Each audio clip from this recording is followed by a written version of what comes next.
সবসময় আর্মিদের যেভাবে অনুপ্রাণিত করে। আমাদের আরএম সে বলেছিল, তুমি যদি সর্বোচ্চ চেষ্টা করো তবে তোমার পক্ষে কোনো কিছুই অসম্ভব নয়। সে আরো বলেছিল, কেউ কুৎসিত হয় না, আমরা শুধু বিচারমূলক সমাজে বাস করি। আমাদের জিন বলেছিল, তুমিই একমাত্র ব্যক্তি যাকে তোমার ভালোবাসা উচিত। সে আরো বলেছিল, যদি সঠিকভাবে বাঁচো তবে একবারই যথেষ্ট।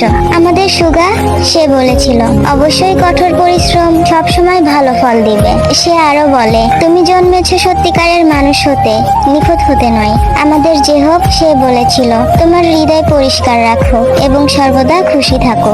সে আরো বলে, ভয়ের উপর ভিত্তি করে কখনো সিদ্ধান্ত নিও না, সিদ্ধান্ত নাও আশঙ্কা ও সম্ভাবনার উপর ভিত্তি করে। আমাদের জিমিন সে বলে, সবার সাথে ভালো ব্যবহার করো, কিন্তু নিজের কথা কখনো ভুলে যেও না। সে আরো বলে, যে স্বপ্নটির পিছনে তুমি এতদিন ছুটে বেরিয়েছো সেটা তুমি কখনোই ছেড়ে দিও না। আমাদের গুড বয় ভি সে বলেছিল, নিজে গর্বিত না হওয়া পর্যন্ত থামবে না। সে আরো বলেছিল, ভুলে যাও কে তোমাকে কষ্ট দিয়েছে, কিন্তু সেই কষ্ট তোমাকে কি শিক্ষা দিয়েছে সেটা কখনোই ভুলে যেও না। আমাদের ছোট মেম্বার জংকুক সে বলেছিল, সফলতার ত্যাগ চাই এবং কঠোর পরিশ্রম তোমার ভাগ্য পরিবর্তন করতে পারে। আমাদের জংকুক আরো বলে, তুমি যদি দুঃখী না হও তবে কখনোই সুখের মর্ম বুঝবে না।